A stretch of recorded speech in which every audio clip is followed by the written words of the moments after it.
செம்மையான வாழ்க்கை எனக்கு கிடைத்தது.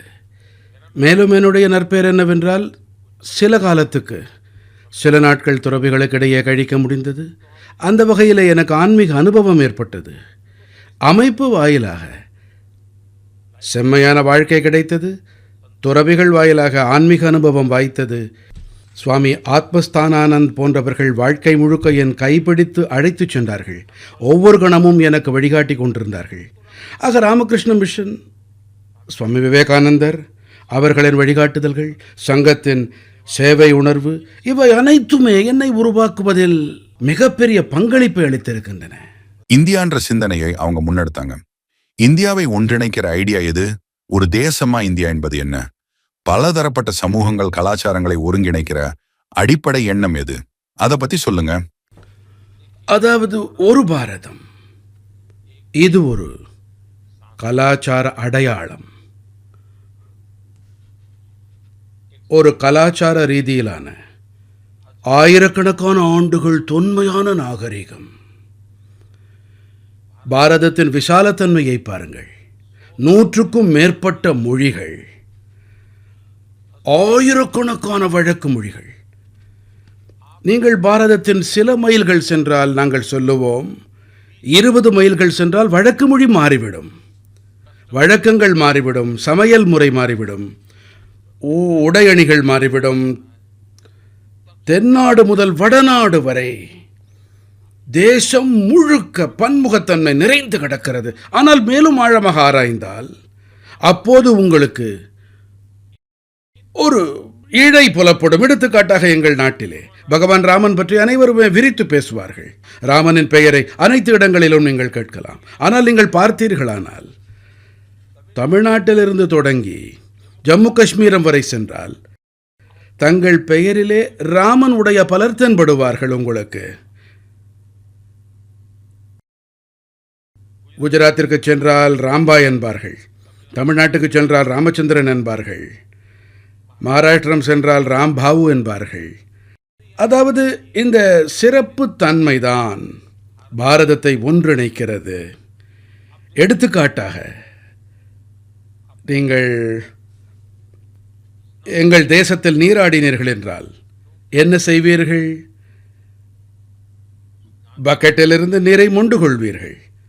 ஆனால் கங்கே ச யமுனை சைவ கோதாவரி சரஸ்வதி, அதாவது பாரதத்தின் அனைத்து மூலைகளில் இருக்கும் நதிகளை நினைந்து பார்த்து, நர்மதே சிந்து காவேரி ஜலேஸ்மின் சன்னதிம் குரு, அதாவது அனைத்து நதிகளின் நீரை கொண்டு நான் நீராடுகிறேன். மொத்த தேசத்தின் நதிகள் எங்கள் நாட்டில் சங்கல்ப பாரம்பரியம் உண்டு. எந்த ஒரு பணியை செய்தாலும் பூஜையிலே சங்கல்பம் செய்வோம். சங்கல்பத்தால் பெரிய வரலாற்றையே எழுதலாம். அதாவது எந்த வகையிலே தரவுகள் சேகரிப்பேன் தேசத்திலே செய்தார்கள் என்றால், சாஸ்திரங்கள் எப்படி பணியாற்றின என்பது தனித்தன்மையான விஷயம். ஒருவர் சங்கல்பம் செய்கிறார், பூஜை செய்கிறார், திருமணம் நடக்கிறது. அப்போது மொத்த பிரம்மாண்டத்திலிருந்து தொடங்குவார்கள். ஜம்பூத்வீபே, பரதக்கண்டே, ஆரியவர்த்தம் முதல் ஆரம்பித்து கிராமம் வரை வருவார்கள். பிறகு குடும்பம் வரை வருவார்கள். பிறகு குடும்பத்தின் தேவதையை நினைவில் கொள்வார்கள் அவர்கள். ஆச்சரியம் என்னவென்றால், இன்றும் இந்தியாவின் அனைத்து மூலைகளிலும் நடக்கிறது. ஆனால் மேற்கத்திய மாதிரியோ உலகின் வேறு மாதிரிகளோ துரதிருஷ்டவசமாக எப்படி இருக்கிறது? ஆட்சி முறையை அடிப்படையாக வைத்தே கணக்கில் கொள்ளப்படுகிறது. பாரதத்திலும் ஆட்சி முறை பல வகையாக இருந்திருக்கின்றது. பல்வேறுபட்ட தனித்தனி துண்டுகளாக புலப்படும் உங்களுக்கு. அரசர் பேரரசர்களின் எண்ணிக்கையை புலப்படுத்தும். ஆனால் பாரதத்தின் ஒருமைப்பாடு இந்த கலாச்சார பிணைப்புகளால் நீடித்தது. எங்கள் தேசத்தில் தீர்த்த யாத்திரை பாரம்பரியம் உண்டு. 4 புனித தலங்களை சங்கராச்சாரியார் நிறுவினார். இன்றும் கூட லட்சோப லட்சம் பேர்கள் ஓரிடத்திலிருந்து வேறு இடத்துக்கு தல யாத்திரை மேற்கொள்கிறார்கள். எங்கள் தேசத்தில் காசிக்கு மக்கள் வருவார்கள். ராமேஸ்வரத்திலிருந்து கடல் நீரை எடுத்துக்கொள்ளும் அநேக வகைப்பட்ட மக்களை பார்க்கலாம். அந்த வகையிலே பார்த்தால், எங்கள் பஞ்சாங்கத்தை கவனித்தால் உங்கள் கற்பனை கெட்டாத பல விஷயங்களை தேசத்திலே பார்க்கலாம். நீங்கள் நவீன இந்தியாவோட அடித்தளத்தை உங்களோட சேர்த்து பார்த்தால், இதுவரைக்கும் வாழ்ந்த மிக முக்கியமான மனிதர்கள்ல மகாத்மா காந்தியும் ஒருத்தர். மகாத்மா காந்தி பத்தி நீங்க பெரிதும் போற்றுகிற விஷயம் எது? உங்களுக்கே தெரியும், நான் பிறந்தது குஜராத் மாநிலத்தில். என்னுடைய தாய்மொழி குஜராத்தி. காந்தியடிகளும் குஜராத்திலே தான் பிறந்தார். அவருடைய தாய்மொழியும் கூட குஜராத்தி தான். அவர் பேரிஸ்டர் ஆனார். அயல் நாடுகளிலே வாழ்ந்தார். அவருக்கு பல சந்தர்ப்பங்கள் கிடைத்தன.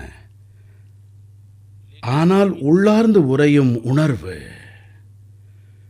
குடும்பம் அவருக்கு அளித்த நற்பண்புகள் காரணமாக அனைத்தையும் துறந்துவிட்டு பாரத நாட்டவருக்கு சேவை புரிய வைத்தது. பாரதத்தின் சுதந்திர வேள்வியிலே அவர் ஈடுபட்டார். காந்தியடிகளின் செயல்பாடுகளின் மகத்தான தாக்கம் இன்றும் கூட பாரத நாட்டின் வாழ்வியல் மீது ஏதோ ஒரு வகையிலே புலப்படுகிறது.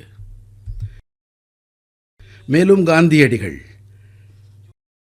எதை உபதேசித்தாரோ அதை வாழ முயற்சி செய்தார். எடுத்துக்காட்டாக தூய்மை. அவர் தூய்மையின் நேசனாகவும் இருந்தார். தாமே கூட தூய்மை பணியில் ஈடுபட்டார். எங்கே சென்றாலும் தூய்மை பற்றியே பேசினார். இன்னொரு விஷயம், பாரதம் சுதந்திர போரில் ஈடுபட்டது. பாரதம் முகலாயர்களாக இருக்கலாம், ஆங்கிலேயர்களாக இருக்கலாம், வேறு யாராகவும் இருக்கலாம். இந்தியாவினுடைய பல நூறு ஆண்டு கால அடிமை தலைகளை தாண்டி அனைத்து காலகட்டங்களிலும் கூட அனைத்து பகுதிகளிலேயும் எங்காவது ஓரிடத்திலே சுதந்திரத்தை எரியாமல் இருந்ததில்லை. லட்சோப லட்சம் மக்கள் உயிர் தியாகங்கள் புரிந்திருக்கின்றார்கள். லட்சக்கணக்கானோர் உயிர் தியாகம் செய்திருக்கிறார்கள். சுதந்திரத்திற்காக இன்னுயிரை இழந்திருக்கிறார்கள். தங்கள் இளமையை சிறைகளில் தொலைத்திருக்கிறார்கள். அண்ணல் காந்தியடிகளும் சுதந்திர வேள்வியில் ஈடுபட்டார். ஆனால் என்ன வித்தியாசம்? அவர்களெல்லாம் தபசீலர்கள், வீர திருமகன்கள், தியாகிகள், தேசத்திற்காக தியாகம் புரிந்தவர்கள். ஆனால் வந்தார்கள், தேசத்திற்காக உயிரை அர்ப்பணித்தார்கள். பாரம்பரியம் மிகவும் வலுவாக இருந்தது, சூழலும் அமைந்திருந்தது. ஆனால் காந்தியடிகளோ மக்கள் இயக்கத்தை ஏற்படுத்தினார். ஆனால் சாதாரண மக்களில் ஒருவர் துப்புரவு செய்தால் நீ சுதந்திரத்திற்காக செய்கிறாய், ஒருவருக்கு கல்வி பயில்வித்தால் நீ சுதந்திரத்திற்காக செய்கிறாய், நீ சர்க்காவில் நூல் நூற்கிறாய், காதியை உருவாக்குகின்றாய், நீ சுதந்திர பணியில் ஈடுபடுகிறாய், நீ தொழுநோயாளிகள் சேவையில் ஈடுபட்டால் சுதந்திரத்திற்காக செய்கின்றாய். அவர் அனைத்து பணிகளையும் சுதந்திரத்தின் வண்ணங்களால் நிறைத்தார். இதன் காரணமாக சாமானிய மக்களும் தாங்களும் சுதந்திர வேள்வியில் பங்குதாரர்கள் என்று உணர்ந்தார்கள். இப்படிப்பட்ட மக்கள் இயக்கத்தை காந்தியடிகள் ஏற்படுத்தினார். இதனை ஆங்கிலேயர்களால் புரிந்து கொள்ளவே முடியவில்லை. ஆங்கிலேயர்களுக்கு சற்றும் புரியவில்லை. ஒரு சிட்டிகை உப்பு, டாண்டி யாத்திரை ஒரு மிகப்பெரிய புரட்சியை ஏற்படுத்த வல்லது. அதை செய்தும் காட்டினார். இதுவே வல்லமை. அவருடைய வாழ்க்கை, நடவடிக்கை, வழிமுறை, அவருடைய தோற்றம், அவருடைய செயல்பாடுகள் அனைத்தும் தாக்கத்தை ஏற்படுத்தின. நானே கூட பார்த்திருக்கிறேன். அவர் பற்றிய பல சிறிய பெரிய சம்பவங்கள் புகழ்பெற்றதாக இருக்கின்றன. அவர் ஒருமுறை வட்டமேஜை மாநாட்டிலே இந்திய விடுதலை குறித்து பேச அவர் வட்டமேஜை மாநாட்டிற்கு சென்றிருந்தார். பக்கிங்ஹாம் மாளிகையில் ஜார்ஜ் மன்னரோடு அவர் சந்திக்கும் நேரம் அது. ஆனால் காந்தியடிகளோ வேட்டியையும் மேல் துண்டையும் போர்த்தி கொண்டு சென்று விட்டாருங்க. அங்கே இருந்த காவலாளிகளோ இப்படிப்பட்ட உடையை உடுத்தி கொண்டு அரசரை சந்திக்க வந்திருக்கிறாரே என வினவினார்கள். நான் ஆடை உடுத்திக்கொள்ள என்ன தேவை இருக்கிறது என்றார். எத்தனை ஆடை உங்கள் அரசரின் மீது இருக்கின்றதோ அது எங்கள் இருவருக்குமே போதுமானது. இப்படிப்பட்ட நகைச்சுவை இயல்பு உடையவர் அவர். இப்படி காந்தியடிகளின் பல சிறப்பு குணங்கள் உண்டு. என்னை கவரும் மேலும் ஒரு விஷயம், சமூகத்தன்மையை விழிப்படையச் செய்வது. மக்கள் சக்தியை அவர் அடையாளம் கண்டு கொண்டார். அது இன்றும் கூட மகத்துவம் வாய்ந்ததாக நான் கருதுகிறேன். நான் எந்த பணியை செய்தாலும் என்னுடைய முயற்சி என்னவென்றால் சாமானிய மக்களை இணைத்து பயணிப்பது. அதிகபட்ச மக்களின் பங்களிப்பு இருக்க வேண்டும். அரசாங்கம் அனைத்தையும் பார்த்து கொள்ளும் இந்த உணர்வு என் மனதில் கிடையாது. சமுதாயத்தின் சக்தி அளவிட முடியாத ஒன்று. இதுவே என்னுடைய நம்பிக்கை. மொத்தத்துல 20ஆம் நூற்றாண்டோட பெரும் தலைவர்கள்ல காந்தியும் ஒருத்தர். 21ஆம் நூற்றாண்டோட பெரும் தலைவர்கள்ல நீங்களும் ஒருத்தர். இந்த 2 நூற்றாண்டுகளும் வித்தியாசமானது. புவிசார் அரசியலை மிகவும் சாதுரியமா நீங்க கையாளறீங்க. நீங்க ஒரு சமநிலையை கண்டுபிடிச்சிருக்கீங்க. உலக மேடையில சக்தி வாய்ந்த நாடுகளோட பேச்சுவார்த்தை நடத்தும் போது நேசிக்கப்படுவது சிறந்ததா அல்லது பயப்படுவது சிறந்ததா? நீங்க எல்லோராலையும் நேசிக்கப்படுறீங்கன்னு பார்த்தாலே தெரியுது.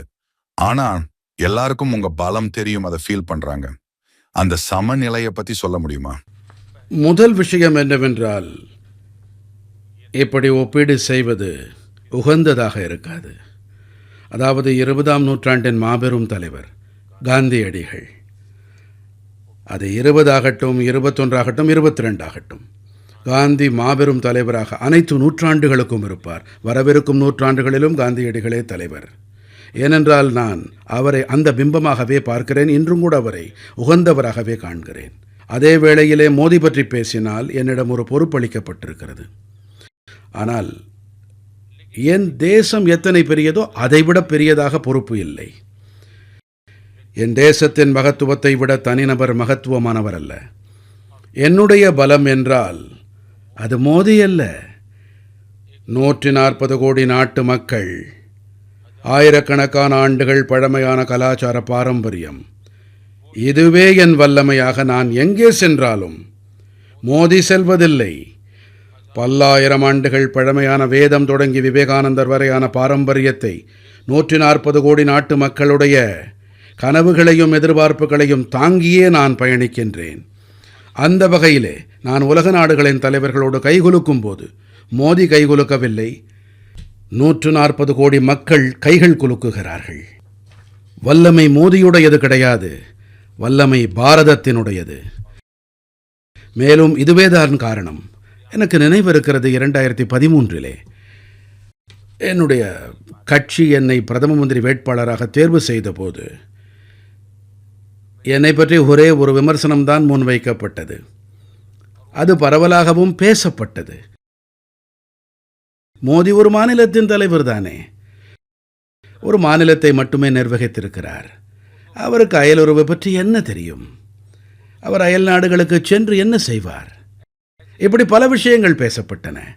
என்னை பேட்டி கண்டவர்கள் அனைவரும் கூட இதே கேள்வியை என்னிடம் கேட்டார்கள். அதற்கு நான் விடையளித்தேன். நான் கூறினேன், பாருங்கள் ஐயா, ஒரு பத்திரிகை பேட்டியில் என்னால் மொத்த அயலுறவு பற்றி விளங்க வைக்க முடியாது, அது அவசியமும் கிடையாது. ஆனால் ஒன்றை மட்டும் கூறிக்கொள்கிறேன், அதாவது இந்தியா கண்களை தாழ்த்தியும் பேசாது, கண்களை மேலுயர்த்தியும் பேசாது. ஆனால் இப்போது இந்தியா கண்ணோடு கண் நோக்கி பேசும் என்றேன். நான் 2013 இந்த வகையில் பேசினேன். இன்றும் கூட இந்த எண்ணப்படியே நடக்கிறேன். எனக்கு என் தேசம்தான் முதன்மையானது. ஆனால் யாரையாவது தாழ்த்தி பேசுவது, யாரை பற்றியும் பொல்லாங்கு கூறுவது, இது என்னுடைய கலாச்சார பண்பும் இல்லை, என் கலாச்சார பாரம்பரியமும் கிடையாது. நாங்கள் விரும்புவதெல்லாம் என்னவென்றால் மனித சமூகம் முழுமையின் நலன் மட்டுமே. பாரதம் உலகம் வாழ வேண்டும் என்றே விரும்பி வந்திருக்கிறது. உலக சகோதரத்துவத்தையே சிந்தித்திருக்கிறது.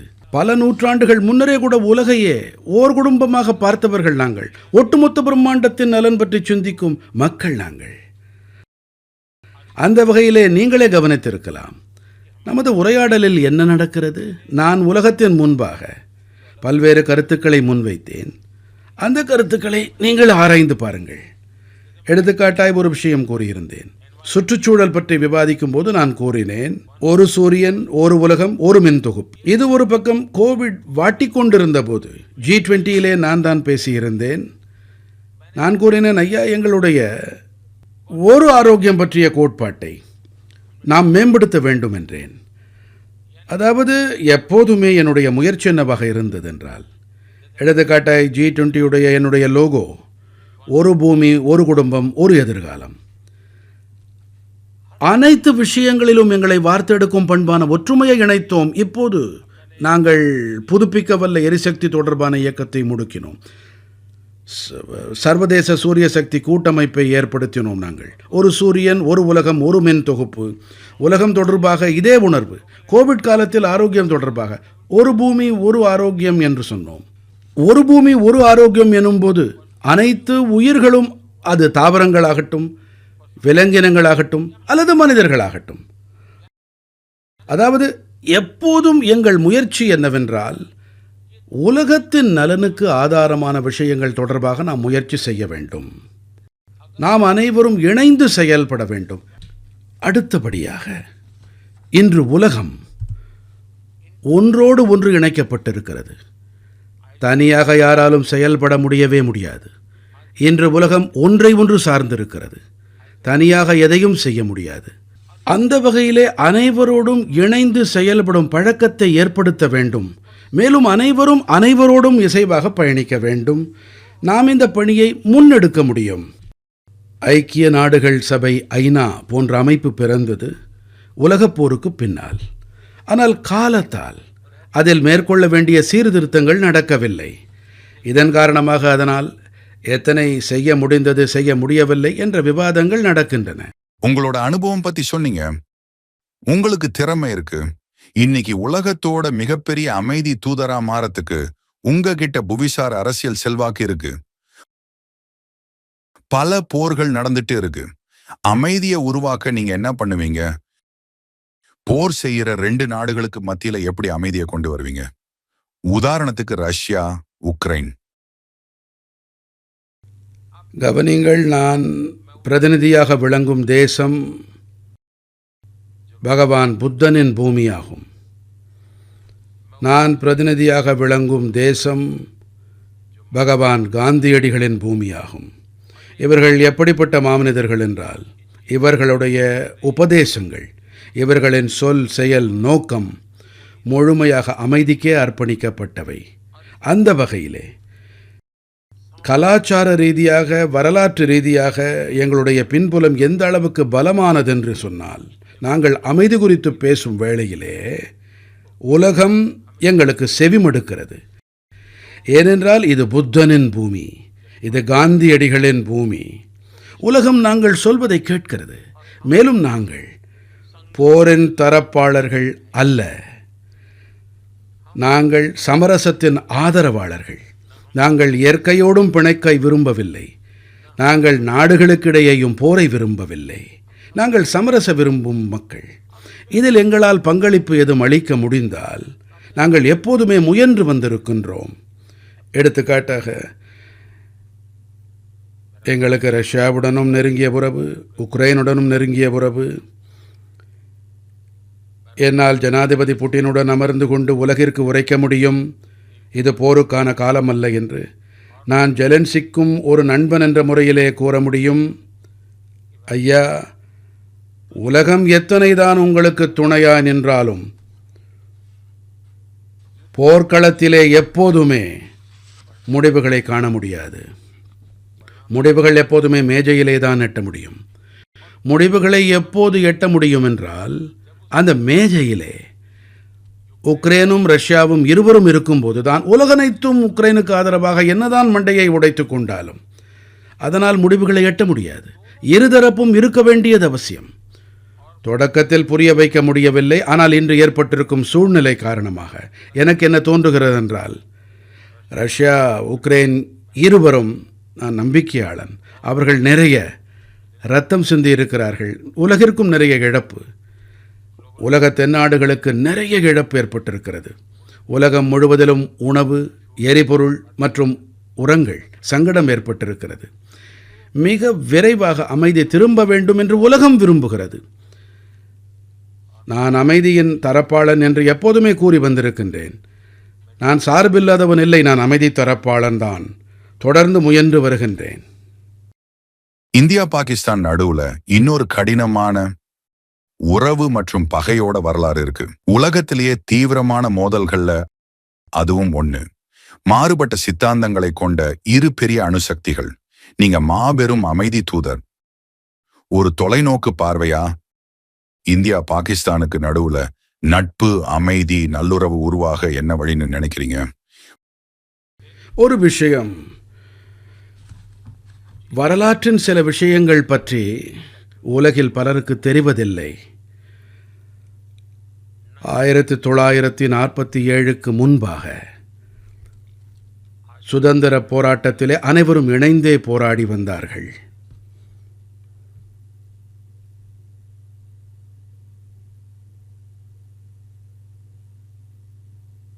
தேசம் சுதந்திரம் அடையும் அந்த வேளையை மிகவும் எதிர்பார்ப்போடும் நோக்கிக் கொண்டிருந்தது. அந்த நேரத்திலே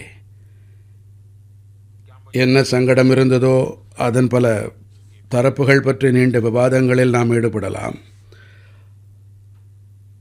அந்த நேரத்தில் தலைமையில் இருந்தவர்கள் பாரதம் துண்டாடப்படுவதை ஏற்றுக்கொண்டார்கள். அவர்கள்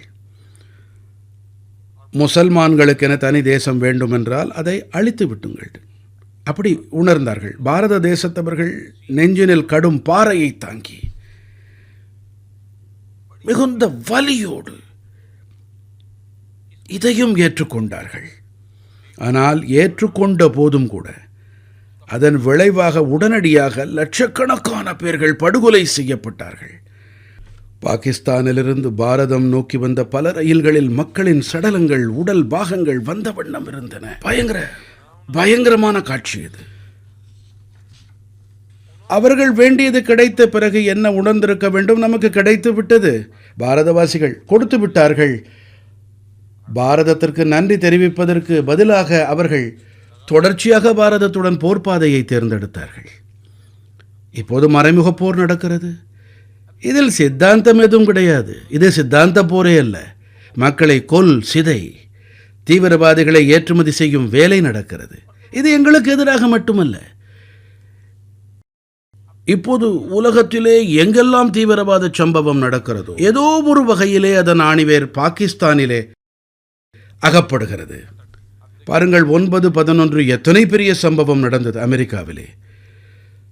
அதன் முக்கிய குற்றவாளியான ஓசாமா பின் லாதேன், அவர் கடைசியில் எங்கே இருந்தார்? பாகிஸ்தானிலே தானே தஞ்சமடைந்தார். உலகம் அடையாளம் கண்டுவிட்டது. ஒரு வகையிலே தீவிரவாத இயல்பு, தீவிரவாத மனப்பான்மை இது பாரதத்திற்கு மட்டுமல்ல, மொத்த உலகிற்கும் தீவிரவாத மையமாக ஆகிவிட்டது. நாங்கள் தொடர்ந்து அவர்களுக்கு கூறி வந்திருக்கிறோம், இந்த பாதையால் யாருக்கு நன்மை ஏற்படக்கூடும்? நீங்கள் தீவிரவாத பாதையை விட்டொழியுங்கள். நாடு ஆதரிக்கும் தீவிரவாதம் நிறுத்தப்பட்டாக வேண்டும். நாடு சாரா தீவிரவாதிகளிடம் அனைத்தையும் விட்டுவிட்டீர்களா என்ன? அமைதியின் பொருட்டே நானே லாகூருக்கு சென்றேன். நான் பிரதம மந்திரி ஆன பிறகு என்னுடைய பதவியேற்பு விழாவிற்கு பாகிஸ்தானுக்கு சிறப்பு அழைப்பு விடுத்திருந்தேன். நல்ல தொடக்கமாகட்டும் என்று விரும்பினேன். ஆனால் ஒவ்வொரு முறையும் நல்ல முயற்சியின் விளைவுகள் எதிர்மறையாகவே இருந்தன. அவர்களுக்கு நல்ல புத்தி ஏற்பட வேண்டும் என்றே விரும்புகிறோம். வளமும் அமைதியும் நிறைந்த பாதையிலே அவர்கள் பயணிக்க வேண்டும். அந்த நாட்டவரும் கஷ்டத்தில் இருக்கிறார்கள் என்று நான் கருதுகிறேன். அங்கிருப்போரும் கூட தங்கள் அன்றாட வாழ்க்கை இப்படி இருப்பதை, இப்படிப்பட்ட படுகொலைகள், தீவிரவாத சம்பவங்களை அவர்கள் விரும்பவில்லை. குழந்தைகள் இறக்கிறார்கள், தீவிரவாதிகள் முளைக்கிறார்கள், மக்களின் வாழ்க்கை நாசமாகிறது. பாகிஸ்தானோட நல்ல உறவை உருவாக்க நீங்க கடந்த காலத்துல பண்ண முயற்சிகள் பத்தி ஏதாவது சொல்ல முடியுமா? மிக முக்கியமான விஷயம், உறவுகளை மேம்படுத்தும் வகையில் மிகப்பெரிய திருப்புமுனை என்று சொன்னால், பிரதமர் ஆனவுடனேயே என்னுடைய சபதமேற்பு விழாவிற்கு அழைப்பு விடுத்ததுதான். இது உள்ளபடியே மிகப்பெரிய சம்பவமாகும். பல பத்தாண்டுகளுக்கு பிறகு இது நடந்தது. என்னிடம் 2013 யாரெல்லாம் என்னிடம் விழா இருப்பினார்களோ, மோதியின் அயலுறவுக்கு என்னாகும்? அவர்கள் அனைவரும் இதை கேள்விப்பட்ட போது, மோதி அவர்கள் சபதமேற்பு விழாவிற்கு சார்க் நாட்டு தலைவர்கள் அனைவரையும் அழைத்திருக்கிறார் என்றதும் திகைத்து போனார்கள். இந்த தீர்மானம், இந்த செயல்பாடு தொடர்பாக எங்களுடைய அந்நாளைய குடியரசுத் தலைவர் பிரணப் முகர்ஜி அவர்கள் தன்னுடைய புத்தகத்திலே எழுதியிருந்தார். அதிலே இந்த சம்பவம் குறித்து மிகச்சிறப்பாக வர்ணித்திருக்கிறார். உண்மையிலேயே பாரதத்தின் அயலுறவு கொள்கை மிகவும் தெளிவாக இருக்கின்றது, தன்னம்பிக்கை நிறைந்ததாக இருக்கின்றது. அது கண்கூடாக காணப்பட்டது. பாரதம் அமைதிக்காக கச்சை கட்டி கொண்டிருக்கின்றது. இது குறித்து செய்தி உலகமெங்கும் தெளிவாக தெரிவிக்கப்பட்டது. இருந்தும் விளைவு சுமூகமாக இருக்கவில்லை. இப்போ ஒரு சிம்பிள் கேள்வி கேட்கிறேன். யார் கிரிக்கெட் டீம் மிகச்சிறந்தது ஆனது? இந்தியாவோடதா இல்ல பாகிஸ்தானோடதா? மைதானத்துல 2 அணிகளும் ஒரு போட்டியோட தான் எப்பவும் இருக்கிறாங்க. அது நீங்க சொன்ன புவிசார் பதட்டங்களை கூட உருவாக்குது. பாகிஸ்தான் இந்தியா நடுவுல ஒரு நல்ல உறவை உருவாக்குறதுல கிரிக்கெட், கால்பந்து உள்ளிட்ட விளையாட்டுகள் என்ன பங்கு வகிக்கும்னு நினைக்கிறீங்க? அதாவது விளையாட்டுக்கள் என்று பார்த்தோமானால் உலகமெங்கிலுமே சக்தியை அளிக்கும் பணியை செய்கின்றன.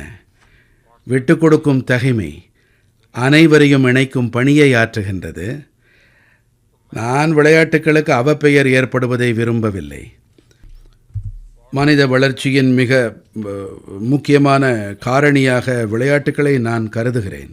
விளையாட்டுக்களை நான் எப்போதுமே ஆதரித்து வந்திருக்கிறேன். அடுத்த விஷயம், யார் சிறப்பானவர் யார் இல்லை எனும்போது இதை விளையாட்டு திறனோடு தொடர்பு படுத்தினால் நான் ஒன்றும் வல்லுனர் அல்ல. வல்லுனர் யாரோ அவரால் மட்டுமே பதில் கூற முடியும். யாருடைய ஆட்டம் சிறப்பு, எந்த வீரருடைய ஆட்டம் சிறப்பு என்றெல்லாம். ஆனால் விளைவுகளின் மூலம் என்ன தெரிய வருகிறதென்றால், சில நாட்கள் முன்புதான் இந்தியா பாகிஸ்தான் அணிகளுக்கிடையே ஒரு ஆட்டம் நடைபெற்றது. அதிலே கிடைத்த விளைவுகள் மூலம் தெரிந்து கொள்ளலாம் யார் மேம்பட்ட அணி என்று. அது காட்டி கொடுத்துவிடும். ஆமா, நான் கிரேட்டஸ்ட் ரைவல்ரி இந்தியா வஸ் பாகிஸ்தான் என்ற தொடரை பார்த்திருக்கேன். அதுல சிறந்த வீரர்கள், சிறப்பான போட்டிகள் பத்தி சொல்லியிருப்பாங்க. அப்படிப்பட்ட போட்டியை பார்க்கறதே ஒரு அழகான விஷயம். நீங்க ஃபுட்பால் பத்தியும் பேசுனீங்க. இந்தியால ஃபுட்பாலும் ரொம்பவே பாப்புலர். இன்னொரு கடினமான கேள்வி, எல்லா காலத்திலும் மிகச்சிறந்த ஃபுட்பால் வீரர் யாரு? நம்ம கிட்ட மெஸ்ஸி, பெலே, மாரடோனா, கிறிஸ்டியானோ ரொனால்டோ, ஜிடானேன்னு பலர் இருக்காங்க. இதுவரை விளையாடினதிலேயே மிகச்சிறந்த கால்பந்து வீரர் யார்? நீங்கள் சொல்வது சரிதான். அதாவது பாரதத்தின் பல இடங்களில் கால்பந்தாட்டம் சிறப்பாக விளையாடப்படுகிறது. மேலும் கால்பந்தாட்டத்தில் எங்களுடைய பெண்கள் அணியும் நன்றாக செயல்படுகிறது. ஆண்கள் அணியும் நன்கு விளையாடுகின்றார்கள். ஆனால் பழைய காலம் பற்றி பேசினோம் என்றால் 80கள் காலகட்டம் பற்றி, அப்போது மாரடோனாவின் பெயர் எப்போதுமே முன்னணி வகிக்கும். ஒருவேளை அவர் இந்த தலைமுறையினருக்கு ஒரு ஹீரோவாகவும் இருந்திருக்கலாம். இன்றைய தலைமுறையினர் பற்றி கேட்டீர்கள் என்று சொன்னால் மெஸ்ஸி என்று தான் சொல்வார்கள். ஆனால் எனக்கு சுவாரஸ்யமான சம்பவத்தை நீங்கள் கேட்டதால் பகிர்கிறேன். எங்கள் நாட்டிலே மத்திய பிரதேசம் என்று ஒரு மாநிலம் உண்டு, இந்தியாவின் மத்திய பாகத்திலே. அங்கே ஷஹடோல் என்று ஒரு மாவட்டம் உண்டு. அது முழுக்க பழங்குடியினர் பகுதி. நிறைய பழங்குடிகள் வசிக்கிறார்கள். அங்கே சுய உதவி குழுக்களை நடத்தும் பழங்குடி பெண்கள். அங்கே அவர்களோடு பேசி கொண்டிருந்தேன். எனக்கு சுய உதவி குழுக்களோடு பேசுவதில் அதிக நாட்டம் உண்டு. சந்திக்கச் சென்றேன். அங்கே நான் கவனித்தேன், அங்கே சில விளையாட்டுகளின் உடைகளை அணிந்து கொண்டு 80-100 இளைஞர்கள், குழந்தைகள், சற்று வளர்ந்த பையன்கள், இளைஞர்கள் என இருந்தார்கள். அவர்களிடம் நான் இயல்பாகச் சென்றேன். அட, எங்கிருந்து வந்திருக்கிறீர்கள் என்று கேட்டபோது, நாங்கள் மினி பிரேசிலைச் சேர்ந்தவர்கள் என்றார்கள். இந்த மினி பிரேசில் என்றால் என்ன என்றேன். எங்களுடைய கிராமத்தை மினி பிரேசில் என்பார்கள் என்றார்கள். எப்படி மினி பிரேசில் என்பார்கள் என்றேன் நான். எங்களுடைய கிராமத்திலிருந்து ஒவ்வொரு குடும்பத்திலும் 4 தலைமுறைகளாக மக்கள் கால்பந்தாட்டம் ஆடுவார்கள். சுமார் 80 தேசிய அளவிலான வீரர்கள் எங்கள் கிராமத்தைச் சேர்ந்தவர்கள். கிராமம் முழுவதும் கால்பந்தாட்டமே மூச்சாக கொண்டிருக்கிறது. அவர்கள் கூறினார்கள், எங்கள் கிராமத்தின் வருடாந்திர ஆட்டம் நடக்கும்போது 20,000-30,000 பேர்கள் அக்கம்பக்க கிராமங்களிலிருந்து வருவார்கள் என்றார்கள். ஆக பாரதத்திலே கால்பந்தாட்டம் தொடர்பாக இப்போது ஆர்வம் அதிகரித்திருக்கின்றது. இதை நான் நல்ல அறிகுறியாகவே காண்கிறேன். இது குழு உணர்வை நன்கு உருவாக்குகிறது. ஆமா, ஃபுட்பால் இந்தியாவை மட்டுமில்ல, உலகத்தையே ஒன்றிணைக்கிற சிறப்பான விளையாட்டுகள்ல ஒண்ணு. ஒரு விளையாட்டோட வலிமை என்னன்னு அது காட்டுது. சமீபத்துல நீங்க அமெரிக்காவுக்கு போனீங்க. டொனால்ட் ட்ரம்ப் கூட உங்களுக்கு இருக்கிற நட்பு புத்துயிர் பெற்றது. ஒரு நண்பரா, தலைவரா டொனால்ட் ட்ரம்ப் கிட்ட உங்களுக்கு பிடிச்சது எது? நான் சம்பவங்களை விவரிக்க விரும்புகிறேன். அதை கொண்டு நான் எதை பற்றி பேச விரும்புகிறேன் என்று நீங்களே முடிவு செய்து கொள்ள முடியும். இப்போது ஹூஸ்டனில் எங்களுடைய ஒரு நிகழ்ச்சி இருந்தது, ஹவுடி மோடி. நானும் குடியரசுத் தலைவர் ட்ரம்பும் இருந்தோம். அரங்கு முழுவதுமாக நிரம்பி வழிந்திருந்தது. இத்தனை மனிதர்கள் இருப்பது என்பது அமெரிக்க வாழ்விலே மிகப்பெரிய நிகழ்ச்சி. விளையாட்டுகளில் என்னவோ இருக்கலாம், ஆனால் அரசியல் கூட்டத்தில் இத்தனை பேர் இருப்பது பெரிய விஷயம். இந்திய வம்சாவழியினர் வந்திருந்தார்கள். நாங்கள் இருவரும் உரையாற்றியிருந்தோம். அவர் கீழே அமர்ந்து கொண்டு என் உரையை கேட்டார். அவருடைய தாராள குணம் அது. அமெரிக்க குடியரசுத் தலைவர் மேடைக்கு கீழே அமர்ந்து கொண்டு என் உரையை கேட்டுக்கொண்டிருக்கின்றார். அது அவருடைய பெரிய மனது. நான் உரையாற்றிவிட்டு கீழே சென்றேன். நமக்கு நன்கு தெரியும் அமெரிக்காவின் பாதுகாப்பு எத்தனை பெரிய அளவில் இருக்கும் என்று, எத்தனை வகையான சோதனைகள் இருக்கும் என்றெல்லாம். நான் கீழே சென்று அவருக்கு நன்றி தெரிவித்து யதார்த்தமாக அவரிடம் சொன்னேன், உங்களுக்கு ஆட்சேபனை இல்லை என்று சொன்னார். வாருங்கள், நாம் அரங்கத்தை ஒருமுறை சுற்றி வரலாமே, இத்தனை பேர் இருக்கிறார்கள் என்றால் கையசைத்து வணக்கம் சொல்லி வரலாமே என்று சொன்னேன். அமெரிக்காவிலே இது சாத்தியமே கிடையாது. ஆயிரக்கணக்கானோர் மத்தியிலே அமெரிக்க குடியரசுத் தலைவர் செல்வது என்பது. ஒரு கணம் கூட தாமதிக்காமல் என்னோடு வரத் தொடங்கினார். கூட்டத்திலே அமெரிக்காவின் பாதுகாப்பு அமைப்பு மொத்தமாக திகைத்து திக்குமுக்காடி போனது. அது இந்த நபரிடம் தைரியம் இருக்கிறது என்பது என்னை தொட்டது. இவர் முடிவுகளை தாமே எடுக்கிறார். மேலும் அடுத்து மோடி மீது அவருக்கு நம்பிக்கை இருக்கின்றது. மோடி கூட்டிக் கொண்டு சென்றார் என்றால் செல்வோம் என்று. இந்த பரஸ்பர நம்பிக்கை உணர்வு, இந்த இத்தனை பலமான உணர்வை அன்றுதான் நான் கவனித்தேன். நான் குடியரசுத் தலைவர் ட்ரம்பினை அன்றுதான் உணர்ந்து கொண்டேன். பாதுகாப்பு குழுவினரை கலந்து பேசாமல் கூட்டத்திலே செல்வதென்பது, அந்த வீடியோவை நீங்கள் பார்த்தால் உங்களுக்கு ஆச்சரியம் ஏற்படும். அவர் மீது தேர்தல் பிரச்சாரத்தின் போது சுடப்பட்ட போது, அப்போது எனக்கு குடியரசுத் தலைவர் ட்ரம்ப் ஒன்றாகவே தென்பட்டார். அந்த அரங்கிலே என் கையை பிடித்து கொண்டு பயணித்த ட்ரம்ப் குண்டடிப்பட்ட பிறகும் கூட அமெரிக்காவுக்காக வாழ்தல், அமெரிக்காவுக்காகவே வாழ்க்கை, இந்த அவருடைய மன உறுதி, தேசத்திற்கே முதன்மை அளிப்பவன் நான். அவரோ அமெரிக்காவுக்கு முதன்மை என்பவர், நான் பாரதத்திற்கு முதன்மை என்பவன். எங்கள் இணை அமோகமாக இணைகிறது. இந்த விஷயங்கள் தான் மனதை தொடுவன. என் கருத்து என்னவென்றால், பெரும்பாலும் உலகத்திலே அரசியல் தலைவர்களை பற்றி ஊடகங்களில் வெளியாகும் தகவல்களால் அனைவரும் பரஸ்பரம் இவற்றின் அடிப்படையிலேயே அளவீடு செய்கிறார்கள்.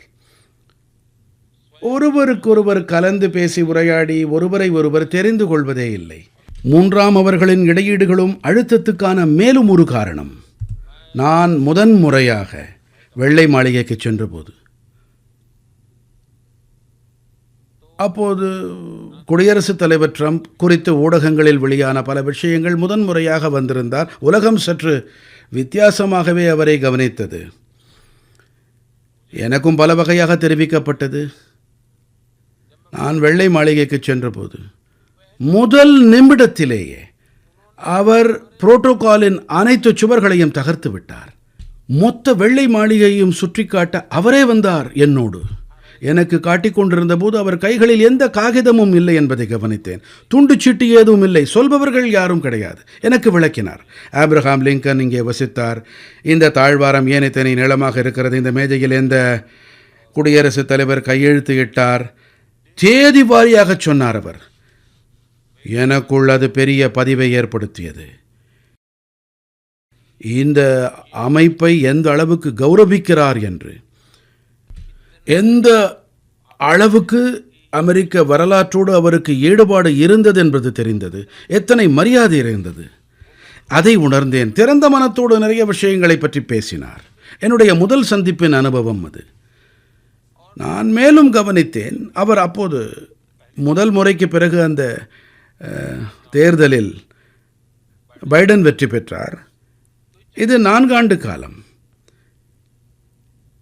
எங்கள் இருவரையும் தெரிந்தவர்கள் யாராவது அவரை சந்தித்தால் இந்த 4 ஆண்டுகளிலே குறைந்தது 50 முறையாவது அவர் கூறியிருப்பார், மோடி என் நண்பர் என்று. நான் விசாரித்ததாக சொல்லுங்கள். பொதுவாக இது மிக குறைவாக இருக்கும். நாங்கள் ஒரு வகையில் நேரடியாக சந்தித்துக் கொள்ளாமல் இருந்திருக்கலாம். ஆனால் எங்களுக்கு இடையிலான நேரடி மறைமுக உரையாடல்கள் அல்லது நெருக்கம் அல்லது நம்பிக்கை, இது சிதையாமல் இருந்தது. ட்ரம்ப் சொன்னாரு, நீங்க அவரை விட கடினமான மிக சிறந்த பேச்சாளர்னு. உங்களோட சமீபத்திய பயணம் அப்பதான் இதை அவர் சொன்னாரு. ஒரு பேச்சுவார்த்தை நடத்துபவராக ட்ரம்பை எப்படி பாக்குறீங்க? நீங்க சிறந்த பேச்சாளர்னு ட்ரம்ப் சொல்றது பத்தி என்ன நினைக்கிறீங்க? இதை பற்றி நான் ஏதும் சொல்ல இயலாது. ஏனென்றால் இது அவருடைய தாராள குணம். என்னை போன்ற ஒருவரை பற்றி, வயதிலும் அவரை விட இளையவன், என்னை பொதுவாக பாராட்டி இருக்கின்றார். பல்வேறு விஷயங்கள் குறித்து பாராட்டுகிறார். ஆனால் ஒரு விஷயம் சரியே, என்னுடைய தேசத்தின் நலன்களையே முதன்மையாக கருதுகிறேன். அந்த வகையிலே பாரதத்தின் நலன்களை முன்வைப்பதை அனைத்து மேடைகளிலும் செய்கிறேன். யாருக்கும் கெடுதல் செய்ய நான் முன்வைப்பதில்லை, ஆக்கப்பூர்வமாக முன்வைக்கின்றேன். யாருக்கும் தவறாக கூடப்படுவதில்லை. ஆனால் என்னுடைய விண்ணப்பத்தை அனைவரும் அறிவார்கள். மோதி இருந்தால் இதை விண்ணப்பிப்பார் என்று. இந்த வேலையைத்தானே என் நாட்டவர்கள் எனக்கு அளித்திருக்கிறார்கள். என் தேசம்தான் எனக்கு எஜமானன். நான் அவர்களின் விருப்பங்களைத்தானே நிறைவேற்றுவேன்.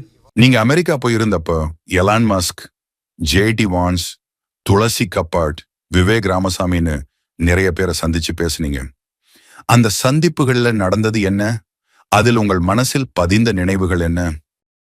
அதாவது குடியரசுத் தலைவர் ட்ரம்பை அவருடைய முதல் ஆட்சியின் போதும் நான் சந்தித்திருக்கின்றேன்.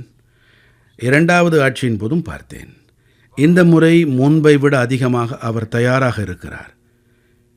என்ன செய்ய வேண்டும் என்பது பற்றி அவருடைய மனதினிலே படிகள், செயல் திட்டம் தெளிவாக இருக்கிறது. இந்த பின்புலத்தில் அவருடைய குழு உறுப்பினர்களை சந்தித்த போது மிகச் சிறப்பான குழுவை அவர் தெரிவு செய்திருப்பதாக கருதுகிறேன். இத்தனை சிறப்பான குழு எனும்போது குடியரசுத் தலைவர் ட்ரம்புடைய திட்டங்கள் என்னவோ அவற்றை அமல் செய்யும் வல்லமை படைத்த குழுவாக என் உரையாடல்களிலிருந்து புரிந்து கொண்டேன். யாரை சந்திக்க வேண்டியிருந்ததோ, அது துல்சிஜி ஆகட்டும், அல்லது விவேக்ஜி ஆகட்டும், அல்லது எலான் மஸ்க் ஆகட்டும், அது ஒரு வகை குடும்பச் சூழலாக இருந்தது. அனைவரும் தங்கள் குடும்பத்தாரோடு சந்திக்க வந்திருந்தார்கள். எனக்கு எலான் மஸ்குடன் அறிமுகம் உண்டு. நான் முதல்வராக இருந்த போதிலிருந்தே அவரை தெரியும். தன் குடும்பத்தாரோடு, குழந்தைகளோடு வந்திருந்த இந்த சூழல்தான் அங்கே இருந்தது. பல விஷயங்கள் குறித்து பேசினோம். விவாதங்கள் என்னவோ நடந்தன. இப்போது டோட்ஜ் என்று நடக்கிறது இல்லையா, அது சரியானதும் கூட என்னை பொறுத்தவரையிலே. எந்த வகையில் அவர் செய்கிறார்? எனக்கும் சந்தோஷமான விஷயம், 2014 அவர் வந்தார். என்னுடைய விருப்பமும் கூட என்னுடைய தேசத்திலே புகுந்திருக்கின்ற பழமையான நோய்கள், அதிலிருந்து தேசத்தை அந்த நோய்களிலிருந்து, தவறான பழக்கங்களிலிருந்து எத்தனை விரைவாக விடுவிக்க முடிவது ஒரு பக்கம். எடுத்துக்காட்டாக எங்கள் நாட்டிலே நானே கவனித்திருக்கிறேன். 2014 பிறகு எங்களை பற்றி இந்த உலகம் தழுவிய அளவுக்கு விவாதம் ஏதும் இல்லை, குடியரசுத் தலைவரின் டோட் செயல்பாட்டோடு ஒப்பீடு செய்யும் அளவுக்கு. ஆனால் நான் உதாரணம் கூறினால் எப்படி பணிகள் நடக்கின்றன என்பதன் புரிதல் ஏற்படலாம். நான் கவனித்த வரையிலே அரசாங்க திட்டங்களின் ஆதாயங்கள் இருக்கின்றதே,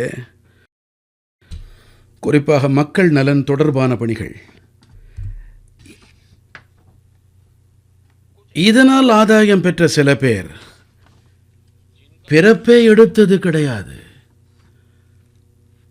ஆனால் போலி பெயர், கல்யாணமாகிறது, விதவைகளாகிறார்கள், ஓய்வூதியம் அளித்தல் தொடங்கி விடுகிறது, ஊனம் ஏற்பட்டு ஓய்வூதியம் கிடைத்து வருகிறது.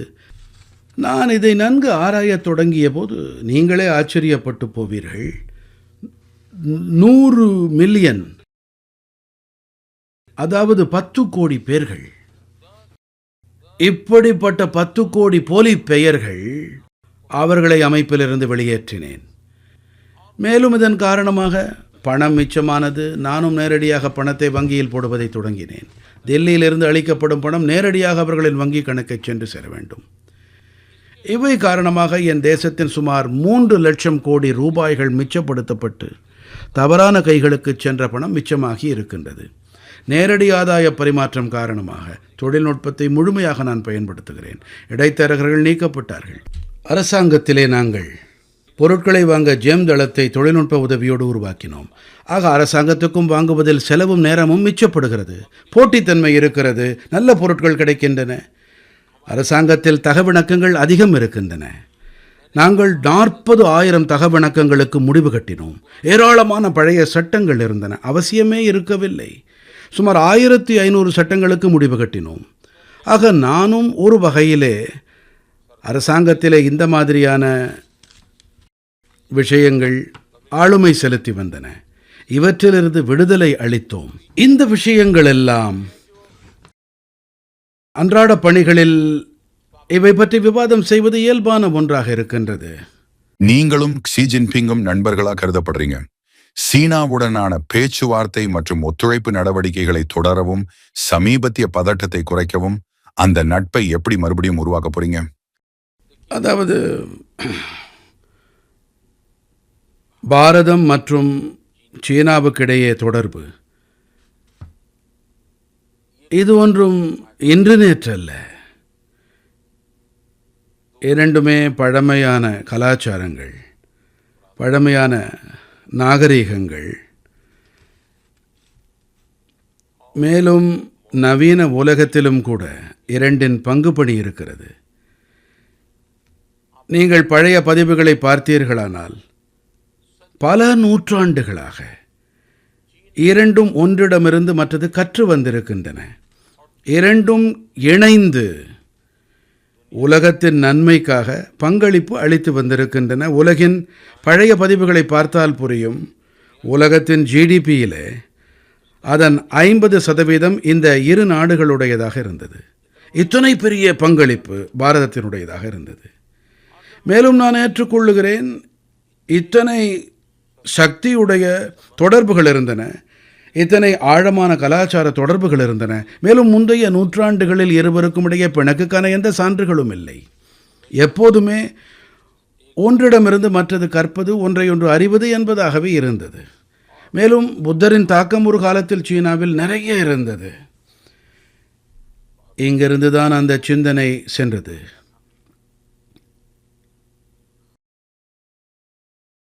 நாம் எதிர்காலத்திலும் கூட இந்த தொடர்புகளை பலப்படுத்தி வர வேண்டும், தொடர வேண்டும்.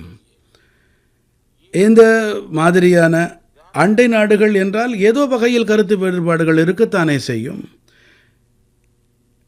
எப்போதாவது கருத்து வேறுபாடுகள் ஏற்படுவது இயல்பான ஒன்று, எப்போதும் கிடையாது, குடும்பத்தில் இருப்பது தானே.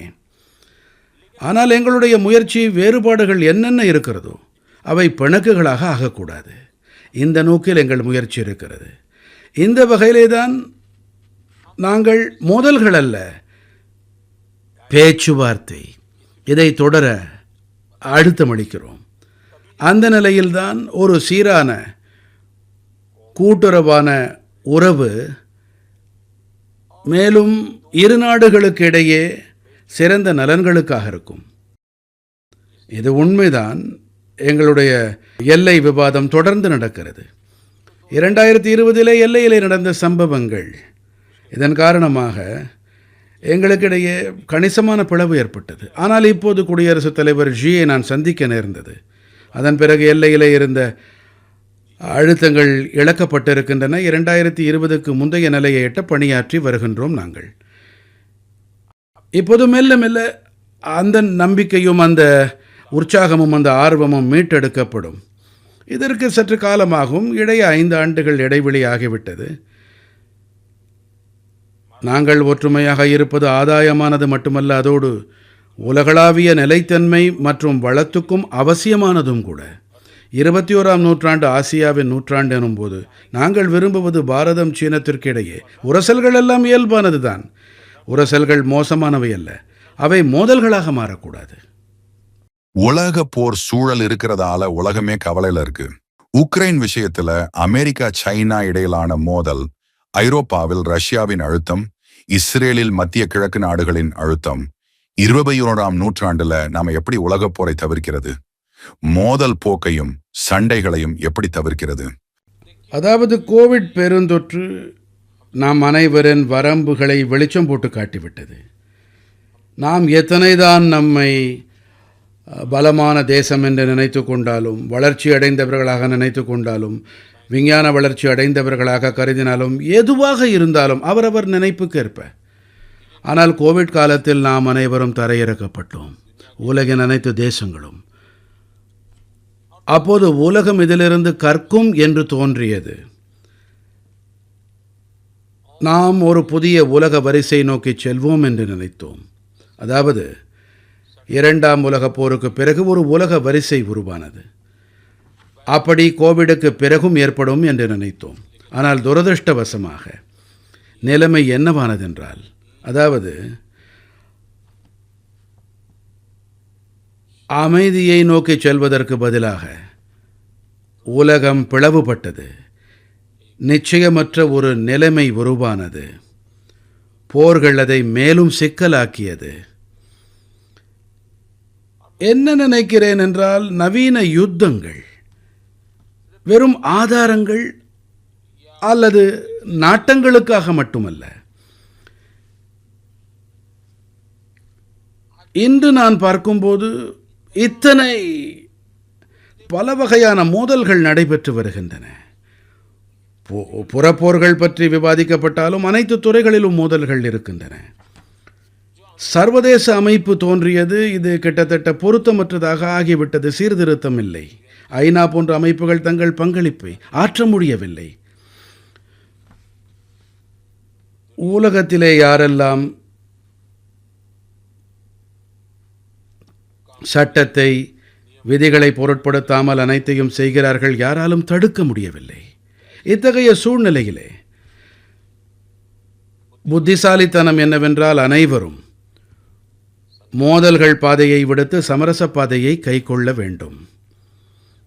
மேலும்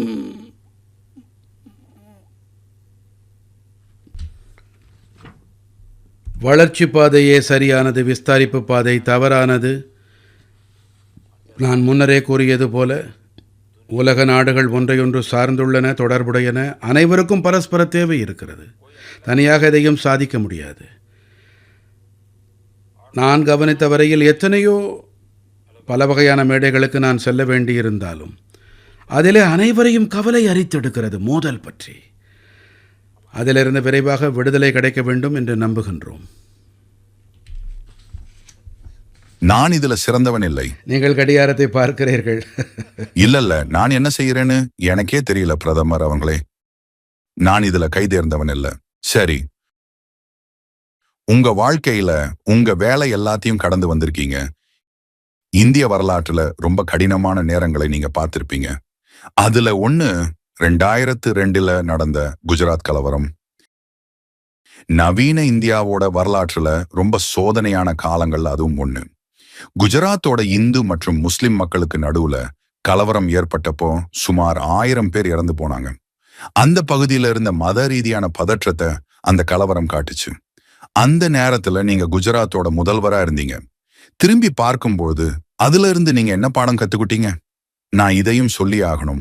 2012லயும் 2022லயும் இந்த வழக்கை விசாரிச்ச இந்தியாவோட உச்ச நீதிமன்றம் குஜராத் வன்முறையில உங்களுக்கு எந்த சம்பந்தமும் இல்லைன்னு சொல்லிடுச்சு. அந்த நேரத்துல நீங்க கற்றுக்கொண்ட விஷயங்களை பத்தி சொல்லணும்னு நான் எதிர்பார்க்கிறேன். என்ன புரிந்து கொள்ளுகிறேன் என்றால், முன்னரே நீங்கள் கூறியபடி இந்த விஷயத்தில் நான் வல்லுநர் இல்லை. நான் நேர்காணலை நான் சரியாக செய்கிறேனா இல்லையா என்ற குழப்பம் உங்களிடம் ஏற்பட்டது. எனக்கு என்ன படுகிறது என்றால், நீங்கள் கணிசமாக பாடுபட்டிருக்கிறீர்கள், கணிசமாக ஆய்வு செய்திருக்கிறீர்கள், மேலும் அனைத்தையும் நுணுகி பார்க்க முயற்சி செய்திருக்கின்றீர்கள். இது உங்களுக்கு ஒரு கடினமான வேலை என்று நான் கண்டிப்பாக கருதவில்லை. நீங்கள் எத்தனையோ பாட்காஸ்ட் செய்திருக்கிறீர்கள். நான் நம்புகிறேன் நீங்கள் தொடர்ந்து நல்லபடியாக செயல்படுகிறீர்கள் என்று. மேலும் நீங்கள் மோடியிடம் வினா எழுப்புவதற்கு பதிலாக நீங்கள் பாரதத்தின் சூழ்நிலையை புரிந்து கொள்ள முயல்கிறீர்கள் என்று நான் உணர்கிறேன். அந்த வகையில் நான் கருதுகிறேன், சத்தியத்தை தெரிந்து கொள்ளும் உங்கள் முயற்சியில் நேர்மை புலப்படுகின்றது. இந்த உங்களுடைய முயற்சிக்காக நான் உங்களுக்கு வாழ்த்துக்களை தெரிவித்துக் கொள்ளுகிறேன். அந்த பழைய விஷயங்கள் குறித்து நீங்கள் கேட்டீர்களே, ஆனால் நீங்கள் 2002 அந்த குஜராத்தின் கலவரங்கள், அதன் முந்தைய நாட்கள் பற்றிய ஒரு 12-15 ஆண்டுகள் பற்றிய காட்சியை உங்கள் முன்வைக்க விரும்புகின்றேன். அப்போது உங்களால் கணிக்க முடியும் அப்போது என்ன நிலை இருந்ததென்று. இப்போது டிசம்பர் 24, 1999.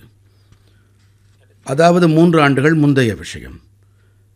காட்மண்டுவிலிருந்து தில்லிக்கு வந்து கொண்டிருந்த விமானம். அதனை கடத்தி ஆப்கானிஸ்தானின் கந்தஹாருக்கு கொண்டு சென்று விட்டார்கள். பாரதத்தின் பல நூறு பயணிகளை பிணையாக பிடித்தார்கள். பாரதம் முழுக்கவும் பெரும் புயல் வீசியது. வாழ்வா சாவா பிரச்சனை. அடுத்து 2000ஆவது ஆண்டிலே தில்லியின் செங்கோட்டையில் தீவிரவாத தாக்குதல். மேலும் ஒரு புதிய புயல் இதோடு இணைந்து கொண்டது. 11 செப்டம்பர் 2001 அமெரிக்காவின் இரட்டை கோபுரம் மீது மிகப்பெரிய தாக்குதல் தொடுக்கப்பட்டது. இது மீண்டும் ஒரு முறை உலகத்தை கவலையில் ஆழ்த்தியது. ஏனென்றால் இவை அனைத்தையும் செய்தவர்கள் ஒரே வகைப்பட்டவர்கள்தாம். அக்டோபர் 2001 ஜம்மு காஷ்மீர் சட்டப்பேரவையில் தீவிரவாத தாக்குதல். 13 டிசம்பர் 2001 பாரத பாராளுமன்றத்தின் மீது தாக்குதல். அதாவது அந்த காலகட்டத்திலே 7-8 மாதங்களில் நடந்த சம்பவங்கள் உலகளாவிய அளவில் நடந்த சம்பவங்கள். தீவிரவாத தாக்குதல்கள், பாதகங்கள், அப்பாவி மக்களின் படுகொலை சம்பவங்கள். அப்போது பார்த்தால் ஒரு வகையிலே அமைதியற்ற நிலை. ஒரு தீப்பொறி போதுமானது. அந்த சூழல் உருவாக்கிவிட்டது. இந்த சமயத்திலே திடீரென்று அக்டோபர் 7, 2001 எனக்கு முதல்வராகும் பொறுப்பு திடீரென்று என்னிடத்திலே அளிக்கப்பட்டது. என்னுடைய மிகப்பெரிய பொறுப்பு என்னவென்றால், குஜராத்திலே நிலநடுக்கம் அப்போது ஏற்பட்டிருந்தது. அந்த நிலநடுக்கத்திற்கு பிறகான புனர்வாழ்வு மிகப்பெரிய பணி. கடந்த நூற்றாண்டின் மிகப்பெரிய நிலநடுக்கம். ஆயிரக்கணக்கானோர் இறந்து போனார்கள். ஆக இந்த பணியை செய்ய முதல்வர் என்ற பொறுப்பு எனக்கு அளிக்கப்பட்டிருந்தது. மிக மகத்துவமான பணி. நான் சபதமேற்ற மறுகணமே இந்த பணியில் என்னை ஈடுபடுத்திக் கொண்டேன். நான் எப்படிப்பட்ட நபர் என்றால், எப்போதுமே அரசோடு எனக்கு தொடர்பு இருந்ததே கிடையாது. நான் அரசாங்கத்தில் இருந்ததே இல்லை. அரசாங்கம் என்றால் என்ன என்பது தெரியாது. நான் எம்எல்ஏவாக இருந்ததில்லை. நான் தேர்தலில் போட்டியிட்டதே இல்லை. வாழ்க்கையிலே முதன்முறையாக நான் தேர்தலிலே போட்டியிட வந்தது. நான் பிப்ரவரி 24, 2002 நான் முதன் முறையாக எம்எல்ஏ ஆனேன். ஒரு தேர்தல் நடந்தது, மக்கள் பிரதிநிதி ஆனேன். மேலும் நான் முதன் முறையாக 24ஆம் தேதியன்று அல்லது 25ஆம் தேதியன்று அல்லது 26ஆம் தேதியன்று குஜராத் சட்டப்பேரவையிலே கால் ஊன்றினேன். பிப்ரவரி 27, 2002 சட்டப்பேரவையிலே பட்ஜெட் கூட்டத்தொடர். நான் அவையிலே அமர்ந்திருந்தேன். அதே நாளன்று, அதாவது எனக்கு எம்எல்ஏ ஆகி 3 நாட்கள் ஆகியிருந்தன. அப்போது கோத்ரா சம்பவம் நடந்தது. பயங்கரமான சம்பவம் அது. மக்கள் உயிரோடு கொளுத்தப்பட்டார்கள். நீங்களே கற்பனை செய்யுங்கள். கந்தஹார் விமான கடத்தலாகட்டும், பாராளுமன்றம் மீதான தாக்குதலாகட்டும், அல்லது 9/11 சம்பவமாகட்டும், இந்த சம்பவங்கள் அனைத்தின் பின்புலம், அதோடு இத்தனை அதிக எண்ணிக்கையில் மக்கள் இறப்பது, உயிரோடு எரிக்கப்படுவது, நிலைமை என்னவாக இருந்திருக்கும் என்று கற்பனை செய்து பாருங்கள். எதுவும் நடக்கக்கூடாது என்றுதான் நாமும் விரும்புகிறோம். யாருமே விரும்புவார்கள். அமைதியே நிலவ வேண்டும். அடுத்து பெரிய கலவரங்கள் மூண்டதாக ஒரு மாயத் தோற்றம் பரப்பப்பட்டது. நீங்கள் 2002க்கு முந்தைய தரவுகளை பார்த்தீர்களானால் தெரிய வரும், குஜராத்திலே எத்தனை கலவரங்கள் நடந்தன என்று. எப்போதும் ஏதாவது ஓரிடத்தில் ஊரடங்கு இருந்து கொண்டே இருக்கும். காற்றாடி விடும்போது மத கலவரங்கள், சைக்கிள் மோதிக்கொண்டு மத கலவரங்கள் மூண்டிருக்கின்றன. 2002க்கு முன்பாக குஜராத்திலே 250க்கும் அதிகமான பெரிய கலவரங்களே நடந்திருக்கிறது. மேலும் 1969 நடந்த கலவரம், அது சுமார் 6 மாதங்கள் வரை நீடித்தது. அப்போது நாங்கள் உலக படத்தில் எங்குமே இருக்கவே இல்லை. அந்த காலம் பற்றி கூறுகிறேன். மேலும் இத்தனை பெரிய சம்பவத்துக்கு இது வடிகாலாக ஆகிப்போனது. இதனால் வன்முறை வெடித்தது. ஆனால் நீதிமன்றம் அதை மிகவும் நுணுகி ஆராய்ந்தது, அலசி பார்த்தது. அப்போது எங்களின் எதிர்த்தரப்பினர் ஆட்சியில் இருந்தார்கள். எங்கள் மீது நிறைய குற்றச்சாட்டுகளை சுமத்தி தண்டனை கிடைப்பதை விரும்பினார்கள். அவர்களுடைய அயராத முயற்சிகளைத் தாண்டி நீதிமன்றங்கள் அதை முழுமையாக ஆராய்ந்து அலசினார்கள், இருமுறை செய்தார்கள். தீர்ப்பு தெளிவுபடுத்தியது. யாரெல்லாம் குற்றம் செய்தார்களோ அவர்களுக்கு நீதிமன்றங்கள் தண்டனைகள் வழங்கின. ஆனால் மிகப்பெரிய விஷயம், எந்த குஜராத்திலே ஓராண்டிலே ஆங்காங்கு கலவரங்கள் நடந்து வரும். 2002க்கு பிறகு இன்று 2025, குஜராத்திலே 20-25 ஆண்டுகளாக எந்த பெரிய கலவரமும் நடக்கவில்லை. முழுமையான அமைதி நிலவுகின்றது. எங்கள் முயற்சி என்னவாக இருந்ததென்றால், நாங்கள் வாக்கு வங்கி அரசியலில் ஈடுபடுவதில்லை. நாங்கள் அனைவருடன் அனைவருக்குமான வளர்ச்சி, அனைவரின் நம்பிக்கை, அனைவரின் முயற்சி, இந்த மந்திரத்தின் துணையோடு பயணிக்கின்றோம். திருப்திப்படுத்தும் அரசியலிலிருந்து பேரார்வ அரசியலை நோக்கிச் செல்கின்றோம். இதன் காரணமாக யார் என்ன செய்ய விரும்புகிறார்களோ அவர்கள் எங்களோடு இணைகிறார்கள். நல்ல வகையிலே குஜராத் வளர்ந்த மாநிலமாக ஆக வேண்டும். இந்த திசையில் தொடர்ந்து நாங்கள் முயற்சி செய்து வருகிறோம். இப்போது வளர்ந்த பாரதம் நோக்கிய பயணத்தில் குஜராத் தன் பங்களிப்பை அளித்து வருகின்றது.